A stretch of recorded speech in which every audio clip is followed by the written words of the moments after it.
Muy bueno, esto es un vídeo para enseñar los rudimentos para jugar al otro lado de la colina, que es un juego que recrea la Segunda Guerra Mundial desde el punto de vista del alto mando alemán, poniendo especial énfasis en los conflictos que había entre los generales y dentro de las distintas estructuras del alto mando y cómo eso afectaba al desarrollo de la guerra. Lo que tenemos aquí es el tablero de juego, y en el tablero de juego tiene en la parte central un mapa de Europa y alrededor tiene varios marcadores. Comenzando por el mapa de Europa, el tablero está dividido en tres frentes. Tiene el frente occidental, que tiene estas cajas que tienen un fondo azul, el frente oriental o el frente este, que tienen estas cajas con un fondo rojo, y el frente sur, que son estas cajas con un fondo amarillo. Hay unas líneas que dividen también donde van cada uno de los frentes. Para cada frente hay una caja, que es esta, la caja del frente este, la caja del frente oeste, la caja del frente sur, en la que se refleja el control aeronaval de ese frente. Entonces el control aeronaval puede ser, cuanto más alto sea, más control tiene el eje del espacio aeronaval de esa zona. Cuanto más bajo sea, pues más control tienen los aliados correspondientes del control aeronaval de esa zona. Y luego también hay una caja para el OBE, que son que sería el general que está al mando de todo el frente, que al comienzo de la partida y en algunos escenarios están no disponibles y en otros escenarios comienzan ya con un general ahí puesto al mando del frente ese. Hay cartas que permiten poner esos puestos de generales del frente, jefe del frente al mando. Entonces, dentro de cada uno de los frentes está dividido en cajas, en cajas. Cada una de estas cajas se llaman áreas. Las áreas pueden representar un solo país, por ejemplo, Polonia es un solo país, pueden representar más de un país, por ejemplo, Rumanía y Bulgaria son dos países, o un país puede constar de varias cajas, por ejemplo, todas estas cajas de aquí son la Unión Soviética, o estas dos cajas son Francia y esta es Bélgica y Holanda. Entonces, las cajas son unidades geográficas más o menos homogéneas. Cada caja está dividida, o cada área está dividida en dos cajas. La parte superior es la caja de ejército y la parte inferior es la caja de control. En la caja de ejército es donde se despliegan los ejércitos. Cada uno de estos cubos, como veremos más adelante, es un ejército. Tiene un número que indica el máximo de apilamiento para esa área. O sea, por ejemplo, en Polonia el máximo de apilamiento son 5 ejércitos. En Hungría son 4 ejércitos. Cuanto más nos alejemos y más difícil sea la logística, menos ejércitos habrá. Por ejemplo, aquí en el Cáucaso o en Leningrado son solamente 3 ejércitos los que se pueden apilar. O en el sur de Italia, que era una área más reducida de espacio. Entonces, lo primero es el apilamiento, el límite de apilamiento. En segundo lugar, muchas áreas tienen este símbolo, que significa que cuando el área está conquistada por el eje, ahí hay presencia de partisanos, puede haber partisanos. Eso significa que no está permitido sacar el último ejército del área, tiene que darse así para controlar lo que ocurre. Y aquí a la derecha tenemos las casillas para los jefes de grupos de ejército. En las áreas que tienen hasta 5 ejércitos de apilamiento hay 2 casillas de jefe de grupo de ejército, en el resto hay una sola casilla de jefe de grupo de ejército. Las reglas dicen que para que haya un grupo de ejército tiene que haber al menos 2 ejércitos alemanes. Por ejemplo, aquí no puede haber grupo de ejército porque hay un solo ejército alemán, estos dos son satélites. Aquí hay un grupo de ejército porque hay 3 ejércitos alemanes. Aquí hay un grupo de ejército porque hay 3 ejércitos alemanes. Si hubiera un cuarto ejército de alemán, aquí habría que crear una vacante para nombrar un segundo jefe de grupo de ejército, ¿vale? Pero en principio, tal y como está ahora mismo el despliegue, aquí solamente puede haber un jefe de grupo de ejército. Entonces, la parte superior, la caja superior, que es la caja de ejército, donde se despliegan los ejércitos, que hay un límite, a veces no se pueden sacar el último ejército si está conquistada y tiene símbolo batisano, y se pone aquí el jefe de grupo de ejército. La parte inferior es la caja de control. Y aquí tiene, bueno, en primer lugar el nombre del área, el país al que pertenece, con la bandera que la identifica, y luego tiene en estas zonas son los distintos sectores. Cada área puede tener entre 2, algunas tienen 2, y hasta 4 sectores. Estos sectores representan el control relativo del área concreta. Los discos del eje, los discos de control, que son estos y estos, son los que marcan el control de esta área concreta. Cuando el disco del eje, que es el negro, está en el último número, esta área está controlada por el eje. Cuando el disco aliado, por ejemplo aquí, está en el número 1, el área está controlada por los aliados, o aquí. Puede haber ocasiones, como aquí, en el que el área tenga presencia tanto del eje como de los aliados occidentales. Entonces se dice que esta área está en disputa. ¿Para qué sirve esto? Esto es lo que viene, las batallas son lo que permite que esto se vaya moviendo. Si hay una batalla y ganan los aliados occidentales, el eje podría tener que retirarse un espacio. Si tiene que volver a retirarse y el disco occidental llega al espacio 1, los occidentales conseguirían el control de esa área completa, entonces se quitaría el área en disputa y pasaría a ser un área de control occidental. ¿Vale? Lo mismo ocurriría al revés.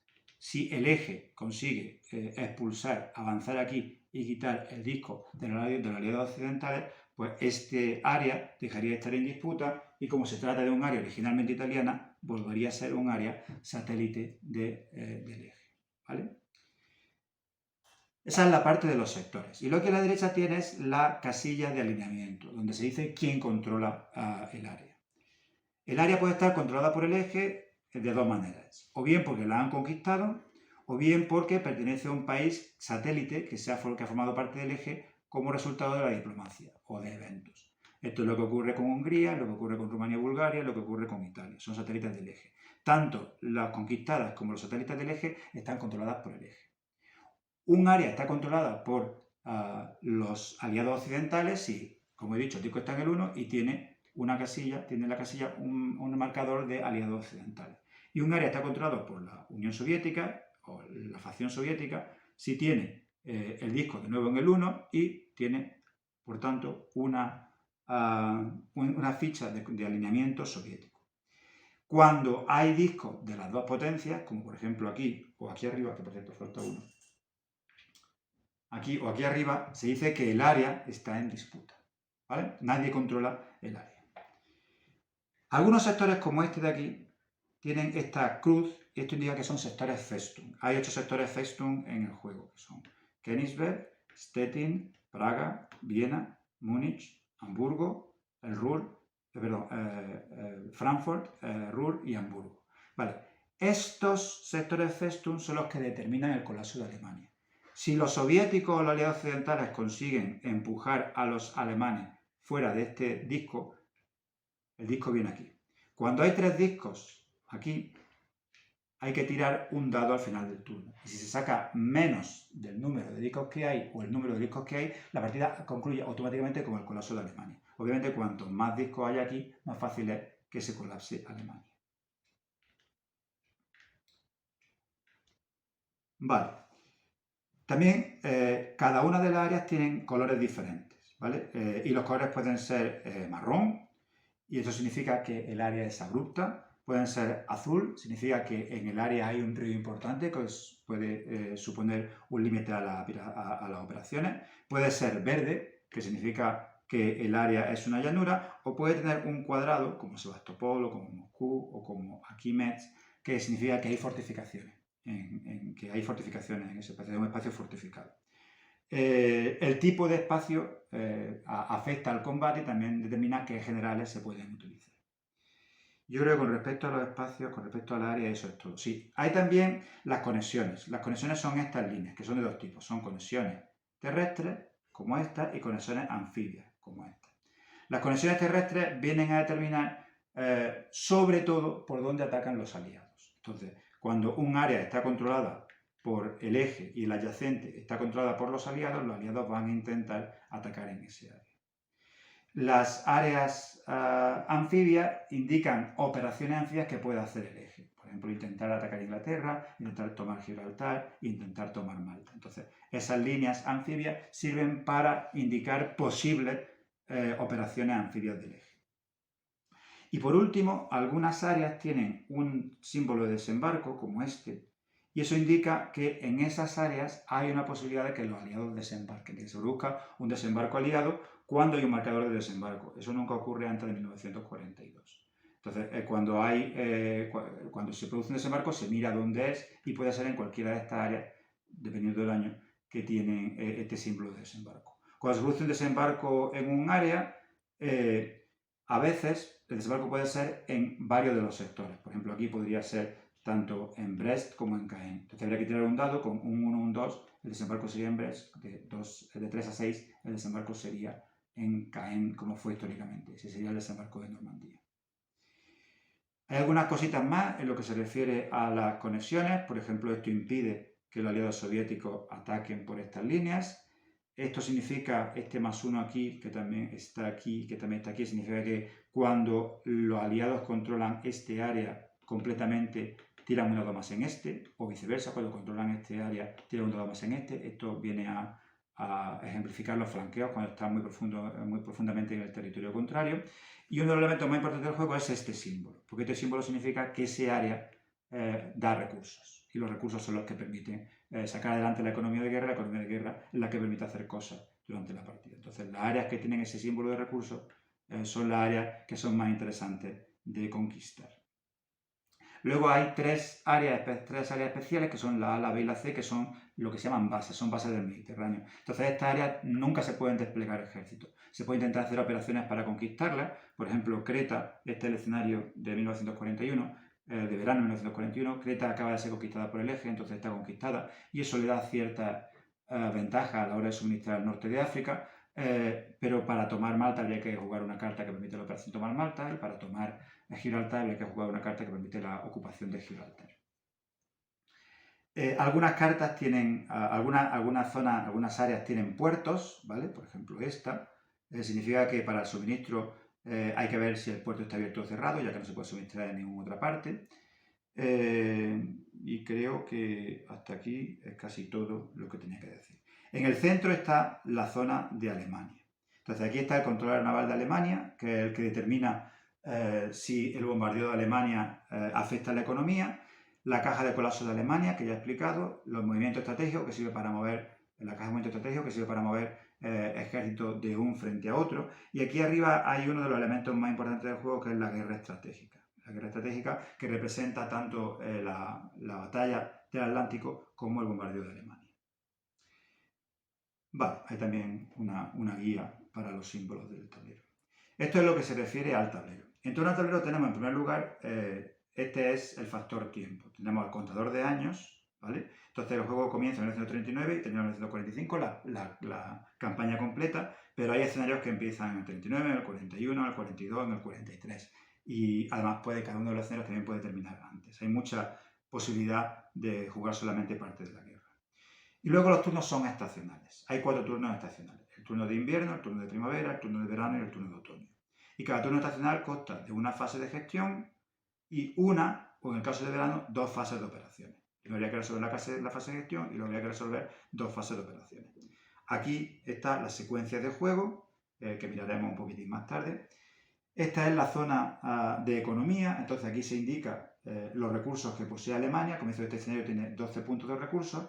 Y en esta tabla, que es la tabla de producción, se refleja a qué se dedican esos recursos en el escenario actual. Esto que tenemos aquí es el marcador de proyectos, el control de proyectos, que permite sacar proyectos de tecnología. Por ejemplo, al comienzo de este escenario, el proyecto de los cañones de asalto está a punto de ser concluido. Está aquí en el 1, cuando llega al 0 sería concluido. Este es el marcador de fanatismo, que es una de las condiciones esenciales de victoria del jugador LKW. Aquí está el fondo de fuerza, que son los ejércitos que se pueden desplegar en el tablero. Y aquí están el control de implicación de la Unión Soviética, que va avanzando según los eventos hasta la guerra. Como vamos a empezar con Barbarroja, pues la Unión Soviética acaba de entrar en guerra. Y aquí tenemos el contador de implicación de los Estados Unidos. Cuando Estados Unidos llega al final, los Estados Unidos entran en guerra. Esto es lo que se refiere al tablero. En cuanto a los ejércitos, cada cubo indica un ejército, históricamente. Los cubos negros son ejércitos Panzer, y cuando llegue la hora de la batalla tirarán dados Panzer, que son los mejores que hay en el combate, ¿vale? Los dados grises son ejércitos regulares, que son también dados muy buenos, ya que solamente uno de ellos es evento, todos los otros van a significar impacto. Los dados blancos son dados de ejércitos reducidos que han sufrido pérdidas y por tanto ya tienen algunas caras que son fallos. Y por último, los dados amarillos son para los ejércitos satélites, que son ejércitos reducidos que tienen mucha más posibilidad de fallar que los otros dados. Eso en cuanto a los ejércitos. Luego, cada jugador va a tener un tablero de jugador. Y en el tablero de jugador tiene las cartas de los generales que controla. Entonces, aquí coloca los generales que están, estos son los generales con mando, se colocan los generales que tienen mando en el mapa. Por ejemplo, von Bock tiene mando en Polonia, el grupo de ejércitos que va a atacar Bielorrusia, entonces está aquí en la caja de generales con mando. Y su ficha está en el tablero. Y aquí tienes otros generales, estos son generales disponibles. Entonces, estos generales están disponibles, sus fichas están aquí y están disponibles o bien para hacerse cargo de otros mandos cuando esos mandos se vayan desplegando, o bien para participar en las batallas como generales en vanguardia y poder utilizar sus habilidades. Aquí se coloca la carta de la sección del alto mando, que implica la parte de alto mando que nos toca a nosotros gestionar, que puede ser el OKW, o puede ser el jefe de operaciones, puede ser el jefe de personal, o puede ser el jefe de producción. Y cada uno tiene una serie de responsabilidades que podremos ver más adelante. Y también otorga puntos de prestigio según las acciones que vaya realizando. Los generales que se vayan activando en las batallas se colocarán aquí. Un general se puede activar una sola vez por año, entonces cuando se activa se coloca aquí y no vuelve a estar disponible hasta el año siguiente. Y en este espacio se colocarían las cartas de orquesta negra, que son las que se utilizan para determinar si tiene éxito o no el asesinato, el complot de asesinato contra Hitler. Por último, hay un espacio para las cartas de objetivos. Dependiendo del escenario, las cartas de objetivos ya estarán repartidas, puesto que se reparten normalmente en algún momento de 1942, cuando se produce la reestructuración del mando y Adolf Hitler se hace con el control absoluto de las operaciones militares. Pero este escenario comienza en 1941, por lo tanto todavía no se han dado los objetivos, que son los objetivos secretos que tendrán los jugadores a partir de ese momento. Los otros elementos que tienen las cartas son, como he dicho ya, las cartas de los generales, que podemos aplicar más adelante. Luego hay cartas de directiva militar, que son las que determinan las operaciones que el eje va a hacer en el tablero, las operaciones militares. Las cartas de directiva política, que son las que permiten, sobre todo, manipulan el descontento de los generales y manipulan el fanatismo, pero también permiten, hay cartas de diplomacia y también permiten, por ejemplo, crear los jefes de los frentes, los jefes de los frentes. Y por último, tenemos las cartas de producción. ¿Vale? He enseñado antes la carta de producción, pero en realidad estas son las cartas de directiva militar. ¿Vale? Estas son las de directiva militar. Y estas de aquí son las de producción. Las cartas de producción son las que permiten mejorar la economía y también desarrollar proyectos de investigación, proyectos tecnológicos como este que tenemos aquí, que es los cañones de asalto, o como este que tenemos aquí, que es la energía nuclear. Luego hay también unas cartas de eventos de batalla, que pueden salir cuando sean resultados en batalla, unas cartas de eventos estratégicos, que pueden resultar o bien en resultar como a consecuencia de resultados de eventos en la guerra estratégica, o también cuando no se producen ataques y se tiene que resolver un evento estratégico. Y estos son los elementos fundamentales del juego. Muchas gracias. En el siguiente vídeo procuraremos hacer un ejemplo de un turno para que se vea cómo funciona.